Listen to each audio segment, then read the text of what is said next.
Suuraa bilbila irraa isin duraa bade yookiin suuraa bilbila irraa akka tasaadhaa dileetti isin duraa ta'e aappii karaa salphaa ta'een isiniif deebisuu danda'uun isin barsiisa. Egaa daawwattan kiyyawwan kan akka namni baay'een argee itti fayyadamu viidiyoo kan laakshii argachuun jalqabaan afaan duraan tafa.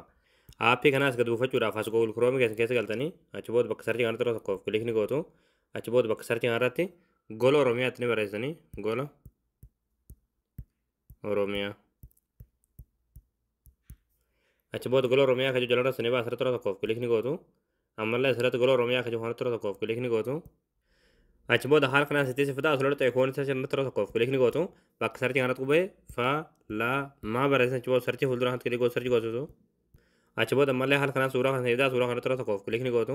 Achi booda aappii gad buufachuudhaaf suuraa ulfaa gad deemtu achi booda dhumarratti qalamatti maadhaan kan barraa yaappii as tuqaa buufadhaa akka jalatti daawulood kan jirti daawulood kan tuqxaniiti aappii kana bilbiloo keessatti kan buufatanii. Ayyaa daawwattan kiyya aappii kan buufatanii yeroo argaltan aappiin kana haala kanaan isiniif baname jechuudha kanneen keessaa footoo kan jiru tura tokkoof kilikni gootanii ammallee halluu gootanii xeeyyam kan ta'aniifi ammallee asirratti iskaan all files kan jiru tura tokkoof kilikni gootanii achi booda sekoondii muraasa xiqqoo obsaan eeggatan hanga inni haala kanaan isiniif deebisuu jalqabu obsaan eeggatan jechuudha yeroo wanti kun walgahe jechuudha guutumaan guututti suuraa bilbila irraa isin duraa bade isiniif deebisa jechuudha.